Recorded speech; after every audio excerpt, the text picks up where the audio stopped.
इसी जिले के परशुरामपुर रोड पे हूँ। ये परशुरामपुर रोड जा रहा है, इस अयोध्या रोड पे है और अयोध्या राम मंदिर से मात्र 8 किलोमीटर की दूरी पर इस समय हम खड़े हैं। और जहां दिखाऊंगा कि आज जिस भारतीय जनता पार्टी सनातन की गुण गा रही है,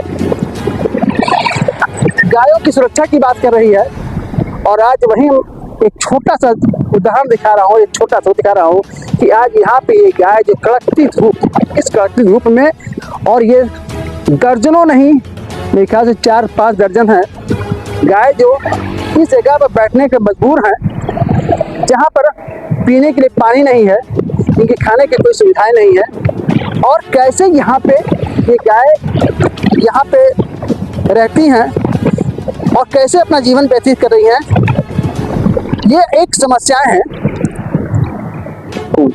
जहाँ पर योगी हमारे गाय के लिए बहुत व्यवस्थाएं कर रखी कि गाय कटनी नहीं चाहिए, गौवंश नहीं होनी चाहिए।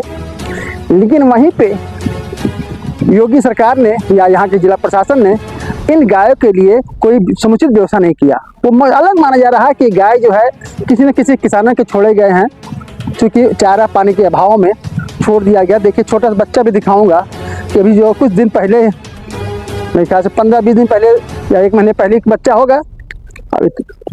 तो इस तरह से गाय यहाँ पे तमाम, देखिए वहाँ भी दिखाऊंगा कि कई बच्चे वहाँ पे, कई गायों ने बच्चे दे रखे हैं और इस कड़कती धूप में इसी जमीन पे ये लोग बैठे रहते हैं।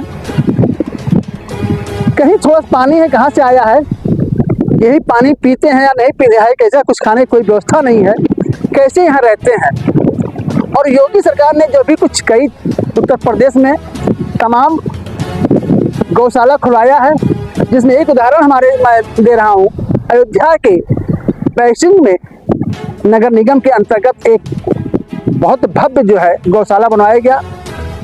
जब गौशाला का उद्घाटन हुआ, उस गौशाला वहाँ पे 1500 से अधिक गाय थी। आज के डेट में वहाँ पर 500 से 600 गाय बची होंगी, बाकी गायें भूखों प्यासे मर जाती हैं। ये नगर निगम के उच्च अधिकारियों का, वहाँ के कर्मचारियों का बहुत बड़ा योगदान है कि उनके नाम पे, गौ के नाम पे जो पैसा आता है सरकार देती है, या जो समाजसेवी जो बजट जो आता देते हैं, उन पैसों का उस चारा को स्वयं खा जाते हैं। एक चारा घोटाला हुआ था लालू यादव समय में, और वही चीज मैं देख रहा हूँ कि आज तमाम गौशालों में इस तरह से, जो की अगर बात करें तो सारे गौशालों में किसी भी जानवर को जो भी उनके नाम पे राशन आता है, चारा आता है, चारा पर जो भी आता है, अनाज आता है, उनको दिया नहीं जाता है। वो सारे पैसे को, सारे चीज़ों को बेच करके पैसे का बंदर बढ़ जाता है, और उनको सूखा भूसा भी नहीं देते हैं, पैरा दे करके पानी पिला के उनको रखते हैं। और अगर आप वहाँ सर्वे किया जाए तो तमाम आए दिन 4-6 से 10 गाय पर डे मर रही हैं, और लेकिन प्रशासन के कान में जू नहीं रेंगता है। और ठीक इसी प्रकार अब मैं दिखाऊंगा कि जिस तरह से यहाँ पे आप देखिए कि गाड़ियाँ जाती है, तमाम नेता, यहाँ के विधायक, सांसद इस रास्ते जाते होंगे, तमाम अधिकारी भी इधर जाते होंगे, लेकिन किसी की नज़र इन बेजुबान जानवरों पर नहीं पड़ती है। इसका जिम्मेदार कौन है? आज इस तरह से जानवरों को यहाँ पे आप देखें कि कम से कम हमको लग रहा है कि 4 से 5 दर्जन गाय जो है वो यहाँ रहने को बाध्य हैं, मजबूर हैं। कैसे अपना जीवन व्यतीत कर रहे हैं, किस तरह से यहाँ रह रहे हैं। और रात में जब इनको मौका मिलता है तो लोगों के गाय में जब वहाँ जाते हैं तो खेतों में चरते हैं, मजबूरी है, क्या खाएंगे, दिन भर ऐसे ही रहते हैं। दूसरी चीज़ है कि यहाँ का जो भी प्रशासन जो है वो इनके लिए कोई नहीं कर पा रहा, कुछ व्यवस्था नहीं कर पा रहा है। तमाम समाज सेवी संस्थाएं हैं, तमाम ऐसे लोग हैं, सामाजिक व्यक्ति हैं जो चाहते हैं कि यहाँ पर हमें, अगर एक, चूँकि सरकारी ज़मीन है और अभी आप दिखाओगे सारी ज़मीनें कई सालों से बंजर पड़ा है, कोई इसका पुरजहाल नहीं है। लेकिन जब अयोध्या राम मंदिर का उद्घाटन जिस तरह से हुआ, या ज़मीनों की कीमत बढ़ी, तो यहाँ के भूमाफियाओं ने ज़मीनों को बेचना शुरू कर दिया। तमाम पिलर आप देख सकते हैं वहाँ पे, किसकी ज़मीन है, कैसी ज़मीन है ये नहीं मालूम है, लेकिन लोगों ने बेचना शुरू कर दिया, लोगों ने खरीदना शुरू कर दिया। लेकिन ये ज़मीन सरकारी ज़मीन है, ऐसा प्रतीत होता है।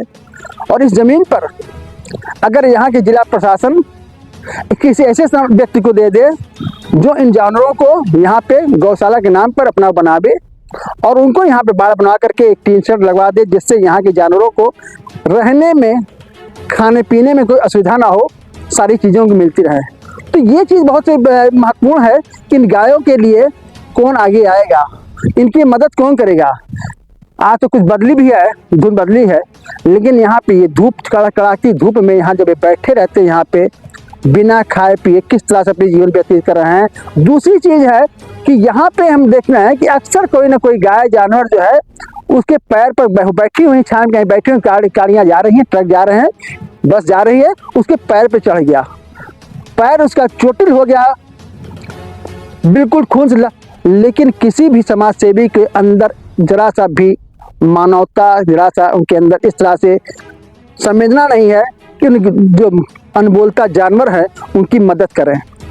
तो ऐसे में मैं निश्चित कहूँगा कि यहाँ से योगी आदित्यनाथ से मैं कहूँगा कि इसको एक बार आप पुनः इस पर विचार करें और इन लोगों के लिए एक सहारा बने और किसी भी ऐसे समाज सेवी संगठन को, ऐसे व्यक्ति जो इच्छुक हो, उनको दे दिया जाए और इस जमीन को, इस पर एक गौशाला बना करके उसको सुपुर्द कर दिया जाए, जिससे यहाँ के जानवर जो हजार सैकड़ों संख्या में जानवर इधर भटक रहे हैं वो यहाँ पर रह सकें, उनकी छाया मिल सके।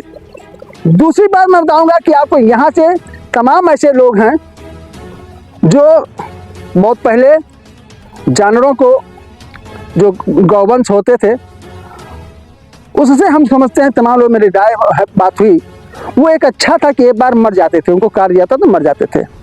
ये तिल तिल के जो मर रहे हैं, भूखों मर रहे हैं, प्यासों मर रहे हैं, जिस खेत में जाते हैं उनकी लाठियाँ इन पर बरसती है, उनके करंट उनके लगते हैं, करंट लगने से मर जाते हैं, गाड़ियाँ चढ़ जाती हैं, उसका जिम्मेदार कौन है?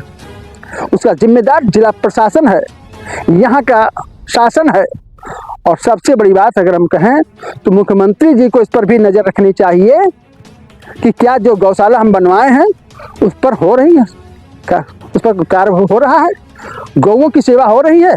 उनको इस तरह से 3-4 संगठन बना करके जो समय समय पर वहाँ पे चेकिंग करें, तब इससे जो है एक दिखेगा कि गौ सेवा हो रहा है या नहीं हो रहा है। तो इसकी तमाम ऐसी तरह से योजनाओं को मैं समझता हूँ तमाम हमारे देशवासी यहाँ के जो इन गायों के लिए बहुत ही उदार रखते हैं कि किस तरह से इनकी सेवा कर सकें, लेकिन मजबूर है वो तमाम ऐसे संस्थाएं हैं जो सहयोग करना चाहते हैं गौ के नाम पे कि उनको गौ की सुविधा मिले। मैं जो आदमी मठ मंदिर में दे सकता है तो गौ के लिए, जिसको हम गौ माता कहते हैं, पूरा देश गौ माता कहता है। ये तो हमारे देश की परंपरा है, एक यहाँ विशेषता है कि हम नदियों तालाबों को भी जो है किसी न किसी देवी देवता के नाम पर पूछते हैं, गंगा जी, गंगा मैया, सरजू मैया, इस पर भी है। पेड़ों को हम जो है उनको वन देवी मानते हैं, गौ माता, धरती माता, इस तरह से तमाम चीज़ों को हम सम्मान देते हैं। लोग कहते हैं 33 करोड़ देवी देवता इस गाँव में रहते हैं, लेकिन आज इन 33 करोड़ देवी देवता का जो है इस तरह से अपमान हो रहा है। वो सनातन में, सनातन धर्म के में, सनातन की जो है ढोल पीटने वाले लोग सनातन की करते हैं, आवाज़ उठाते हैं, लेकिन किन सनातनियों ने आज तक इन बेजुबान जानवरों की दुख दर्द को समझा, इनको महसूस किया और इनके पर लाकर के कोई सहयोग किया हो। तो इस तरह से हम समझते हैं कि हम तमाम देशवासियों को एक हमने नज़ारा दिखाया और इस पर आप लोग कमेंट करें, देखें कि क्या ये इस तरह से हो सकता है। यहाँ पर अगर ऐसी तमाम स्थानों पर जो सरकारी ज़मीन है वहाँ पर गौशाला बनवा करके किसी भी सामाजिक व्यक्ति को, सामाजिक संस्थाओं को नहीं, सामाजिक व्यक्ति को दे दिया जाए, उनको हैंड ओवर कर दिया जाए और वो अगर इसको चलाना चाहते हैं तो बहुत से लोग आएंगे, आगे आएंगे और इसका जो है प्रशासन उसकी मदद करे, शासन मदद करे, हमारी गौ माता जो है सुरक्षित रहेंगी। मैं धन्यवाद। मैं अयोध्या से नीरज श्रीवास्तव, थैंक यू।